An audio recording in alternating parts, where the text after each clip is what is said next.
Oui, merci Yann. En effet, la pédagogie du mix énergétique est peut-être la première question à laquelle il faut qu'on réponde quand on s'appelle Total Energy. Je reviendrai un peu sur ce que disait Frédéric tout à l'heure. Vous vous en souvenez, il dit que dans la programmation de l'énergie en France, il y a 50% de cette énergie qui sera de l'énergie nucléaire et il y a 50 autres pourcents qui correspond à un mix énergétique. L'énergie nucléaire, nous, on n'y est pas, c'est un monopole d'État. En revanche, on est sur les 50 autres pourcents et je vais vous expliquer comment on se positionne sur ces 50 autres pourcents. Alors aujourd'hui, Total Energy est vu comme un groupe pétrolier et gazier. On va voir comment nous avons commencé notre transformation, mais le défi pour nous, c'est d'atteindre nous aussi la neutralité carbone en 2050. Alors, comment atteindre cette neutralité carbone, on va le voir, mais qu'est-ce que ça veut dire pour nous exactement en données chiffrées? Ça veut dire d'être d'ici 2030, donc dans 9 ans, dans le top 5 des énergéticiens renouvelables du monde, c'est-à-dire accélérer la transformation de notre compagnie sur toutes ces énergies. Alors, qu'est-ce qu'on attend d'un groupe multi-énergie comme nous? C'est la continuité d'approvisionnement, hein, évidemment. Et puis, il va falloir aussi qu'on atteigne cette neutralité carbone ensemble avec la société. Ensemble avec la société, ça veut dire avec le rythme de la société civile, avec le rythme de nos clients, avec le rythme des industriels, des pays dans lesquels on opère. Et aujourd'hui, on opère dans 130 pays. Cette volonté d'accompagner la société, elle est liée aussi à la politique des États. Vous voyez que quand la France, elle décide de faire 50% de nucléaire et 50% d'autres énergies, c'est un parti pris politique. Et donc, nous, on accompagnera pays par pays les politiques énergétiques de chacun de ces pays, évidemment. Et on s'appuiera aussi sur des réglementations. Et c'est aussi pour ça que pour nous, il est important d'augmenter la part des bio dans les carburants pour passer de plus en plus sur de la biomasse et de moins en moins sur du pétrole. C'est vrai que c'est important aussi d'avoir un prix du carbone suffisant pour pouvoir pousser les nouvelles énergies. C'est vrai aussi qu'on travaille aussi en concertation sur cette taxe carbone aux frontières pour permettre aussi de localiser dans chacun des territoires et permettre à chacun de ces territoires de faire sa transformation. Alors aujourd'hui, Total Energy, je vous propose d'expliquer le défi de ces énergies et puis après de faire un zoom territorial parce que je pense que c'est intéressant de voir comment on se transforme sur un territoire en particulier. Et puis on parlera aussi des enjeux socio-économiques. Effectivement, je reviendrai sur ce que disait Florence sur la précarité, l'identification de la précarité et comment une compagnie comme Total Energy peut essayer d'apporter sa pierre à l'édifice. Alors, aujourd'hui, Total Energy est dans toutes les autres énergies que le nucléaire. Et donc, notre enjeu va être de se décarboner. Et décarboner, ça veut dire le pétrole, qu'est-ce qu'il va devenir? Il va être de plus en plus abandonné au profit d'énergies qui vont être fabriquées à base de biomasse. Donc, les biocarburants, que ce soit des biocarburants terrestres, que ce soit des biocarburants aériens, dans un premier temps, puisque dans un deuxième temps, on va avoir qu'on a des enjeux de technologie à résoudre.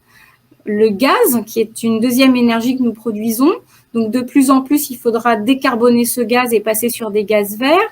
Aujourd'hui, en France, Total Energy est devenu le leader en méthanisation. Donc, on est le premier producteur de biogaz. Aujourd'hui, on est à 500 gigawatts de production. On espère arriver à accompagner nos projets pour pouvoir pousser ce biogaz et cette méthanisation qui a des vertus. On est dans l'économie circulaire, dans la récupération de déchets. Et puis, ça permet aussi le biogaz, au-delà de décarboner le gaz, de rentrer dans les réseaux pour le décarboner, ce gaz, mais aussi de faire de l'épandage, puisque vous savez qu'à la sortie des méthaniseurs, il y a du digesta et ça permet aussi de remplacer un certain nombre d'engrais qui eux-mêmes sont aussi fabriqués sur base fossile. Il y a l'électricité.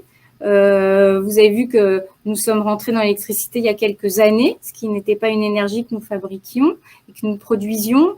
Cette électricité, il faudra qu'elle soit de plus en plus basée sur les renouvelables pour qu'elle soit de plus en plus verte. Et évidemment, nous sommes rentrés dans un déploiement d'une stratégie renouvelable. Aujourd'hui, Total Énergie en France, par exemple, a plus de 350 unités de production d'électricité verte. Il va falloir qu'on pousse ces renouvelables et qu'on arrive à accélérer ce rythme, comme le disait Frédéric tout à l'heure. Aujourd'hui, le rythme de déploiement des renouvelables, pour des raisons de délai, de permis divers, n'est pas suffisant.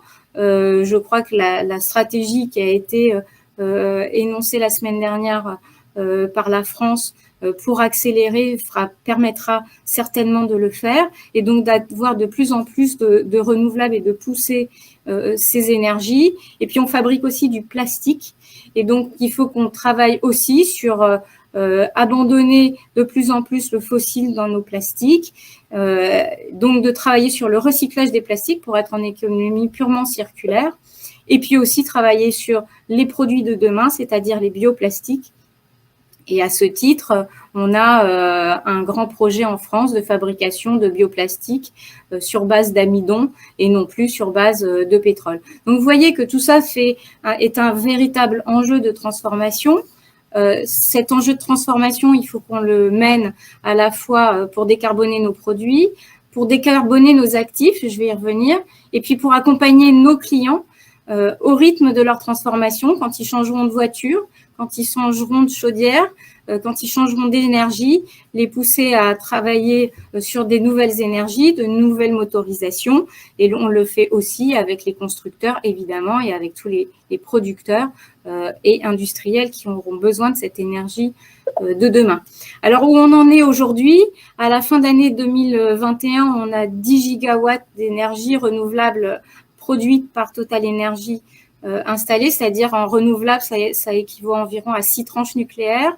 Notre objectif dans 9 ans, c'est d'être à 100 gigawatts, c'est-à-dire 60 tranches nucléaires, c'est 2 fois le parc nucléaire français, pour essayer d'accompagner dans tous les pays dans lesquels nous sommes cette transformation et abandonner l'énergie fossile au profit des énergies renouvelables et biosourcées. Alors, je vais faire un zoom de transformation territoriale, parce que ça veut dire quoi pour nous aujourd'hui? Ça veut dire aussi transformer nos sites industriels, abandonner des unités qui sont sur base pétrole pour basculer ces sites sur des plateformes zéro pétrole, donc d'autres énergies, sur d'autres sources énergétiques. Et je vais prendre l'exemple de la transformation de la raffinerie de Grand Puy, qui est dans Seine-et-Marne. Total Énergie avait 6 raffineries en France. Elle en a déjà transformé 2. Elle vient d'arrêter donc cette 3e à Grand Puy pour la transformer elle aussi en site zéro pétrole. Et donc sur ce site-là, on va faire une centrale solaire, une unité de recyclage des plastiques, une unité de fabrication de bioplastiques à partir de betteraves et d'amidon, et puis une unité de biocarburant à partir d'huile alimentaire usagée et de graisse animale. Donc, on va complètement arrêter le pétrole et même le stockage de produits pétroliers sur cette plateforme.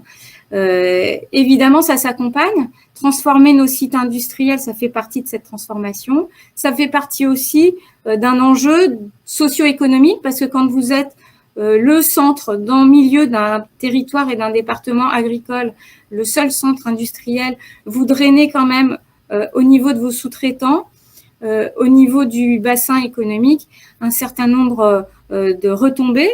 Et ça veut dire aussi qu'il faut accompagner nos salariés. Vous imaginez bien que des gens qui ont été, dont la spécificité, c'est le métier du raffinage, demain, il faut les accompagner dans la transformation et dans leur métier de demain. Ça veut dire aussi accompagner en transition juste nos salariés. Ça veut dire accompagner aussi nos sous-traitants. Qu'est-ce qu'ils feront et comment est-ce qu'on les aide à se positionner sur nos unités et nos métiers de demain pour accompagner nos nouvelles unités industrielles. Et puis, comment ce bassin d'emploi fonctionnera dans l'intervalle, parce que pendant l'intervalle de projet, évidemment, il va falloir accompagner nos personnels et nos sous-traitants, mais il va falloir aussi accompagner ce territoire-là. C'est pour ça qu'on travaille en proximité avec la région, les communautés de communes. On essaye de mener avec elles cette attractivité et ces changements. Alors, je reviendrai aussi sur ce sujet socio-économique qui entraîne, vous le voyez bien, des enjeux d'innovation, mais des enjeux aussi de compétences. Ce sont pour nous des nouveaux métiers, de nouvelles technologies qu'on ne maîtrisait pas il y a 5 ans. Et ça veut dire aussi qu'on se pose aussi la question du rythme de cette transformation pour accompagner aussi nos clients qui ne changeront pas leur véhicule et qui n'en auront pas les moyens et leur chaudière le même jour, le même moment. Ça veut dire aussi avoir des enjeux de solidarité. Et je rejoins Florence, on essaye, nous aussi, d'identifier dans cet environnement de transformation l'impact en termes de justice de transition et notamment d'identifier des publics précaires. On a essayé, et on l'a annoncé la semaine dernière, d'identifier la précarité énergétique avec les clients qui nous payent avec un chèque énergie pour pouvoir leur permettre d'avoir un chèque supplémentaire et leur donner 200 € pour doubler celui qui a été donné par l'État. Mais très honnêtement, identifier les publics précaires, c'est un vrai sujet sur lesquels on n'est pas tellement armé.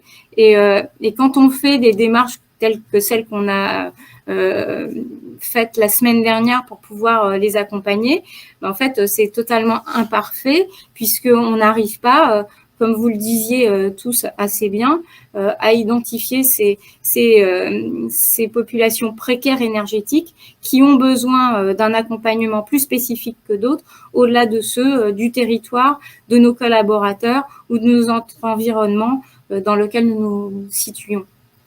Je crois que j'ai essayé rapidement de vous faire un accompagnement et énergétique et de l'impact socio-économique de cette transformation.